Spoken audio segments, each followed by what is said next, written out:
So what to do if you have a financially irresponsible partner?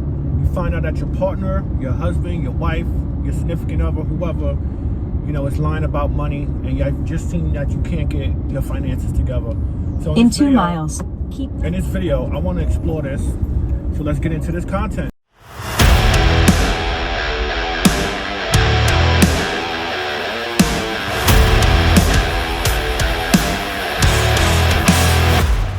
Yo, what's good, YouTube? It's your boy Kurt, Wealth and Fitness Lifestyle. Please do me a favor, do me the channel, hit that subscribe button, the notification button to get future content. While you at it too, do me a favor and smash that like button for me. Thank everybody who's subscribed to the channel so far. Y'all know it's your boy Kurt.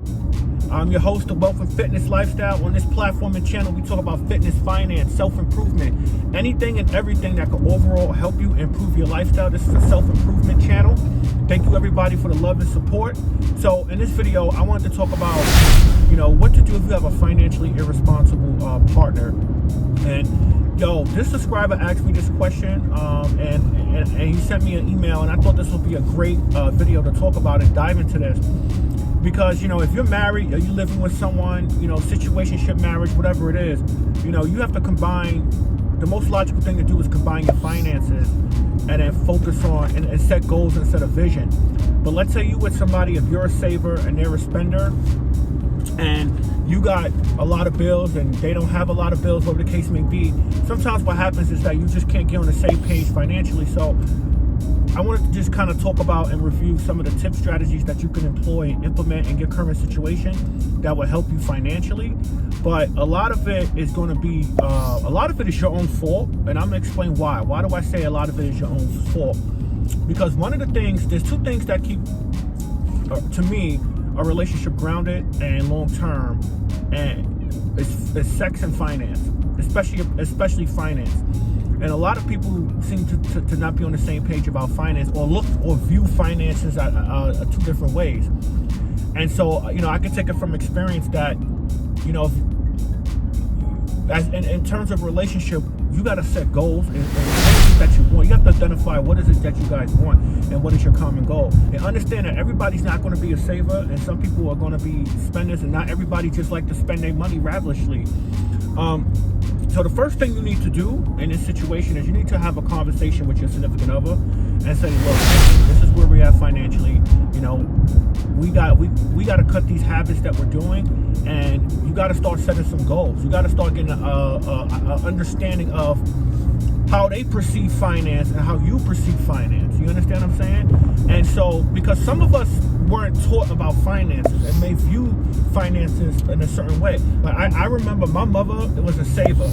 My father was a spender. Anytime he got money, he found reasons to spend the money. My mother taught me about saving money. She taught me about, Curtis, make sure you have an emergency fund. Make sure you have money for a rainy day. My father was different. He got money. He wanted to go out. He wanted to do certain things. But when you're in a relationship, especially if you got children, that could be a detrimental, because you have to plan your money and assign your money or where it's going to go, especially if you have kids, because at the end of the day, shit going to happen. The car going to break down, you know what I'm saying? You're going to run out of food, and you're going to need money to take care and sustain your life. So the first step is that you have to have a conversation. The next step is that you're going to have to look at, what are some of the habits that are contributing you guys not being on the same page about money? You guys should have a conversation about how you view money.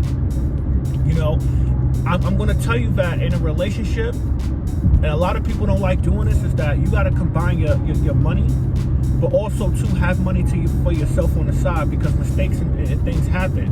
But a lot of times we enable each other's bad habits without realizing that we're enabling each other's bad habits. So for an example, I'll give you an example. Let's say, rent's coming up, rent's due on the 1st. Let's just say that you guys are going half on the rent. You have your half. Come time for the 1st, you have your half. Your significant other don't have your other half. So what happens? You end up having to either front that money or pay late. And you got to find out, well, why did you not have your half of the rent? And it's quite simple, because they just weren't being responsible. I mean, they probably spent the money, they probably did this and did that, which that making that decision could cause a rift, cause arguments, and the next thing you know, you guys are going back and forth. And on top of that, if you're habitually late, your landlord could file eviction from you. You know what I'm saying? And sometimes what happens is that you have one partner who is more of the one that stays on top of things and make sure that they pay their bills on time. Like, that's me. And sometimes you have another partner who may not think that way or may not have that responsibility, which brings me to my next point, which is, if you're the more responsible one, you should be taking over the finances. Like me, I have a book, right? And I outline everything, all my budgets, all my money, where it goes. I tell my wife, I be like, listen, I tell her what to do with her money. That benefits the family. You understand? I tell her when she get paid, she sends me, okay, this is my paycheck, and I tell her exactly what to do. Why? Because as the man, I'm the leader, but also I'm leading her in good faith for us because we have financial goals. We set a plan. First, we had a conversation.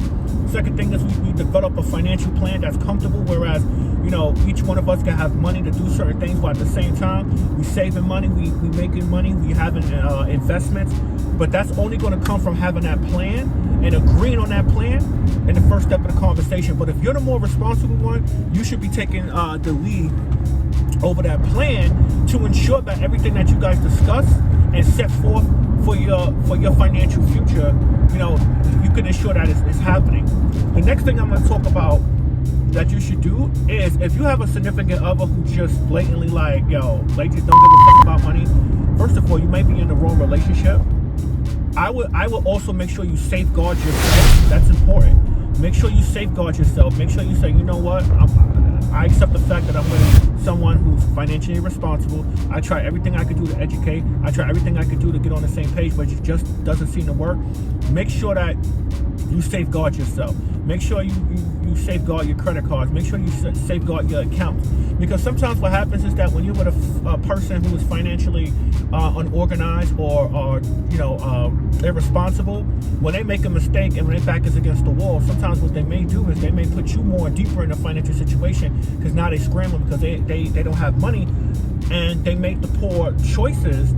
So now they're trying to figure out, oh shit, what I'm gonna do. So that means, then you tend to have an erratic behavior, like, oh shit, let me do a payday loan real quick because I need some bread. They start taking out loans. They start, asking people to borrow money, which then they putting themselves in more and more debt, and the more and more deeper you're digging a hole for yourself.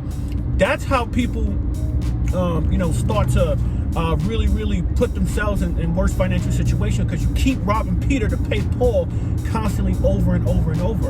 And sometimes what happens is, if your significant other have bad habits, they lie and try to hide it from you because they're ashamed of those spending habits.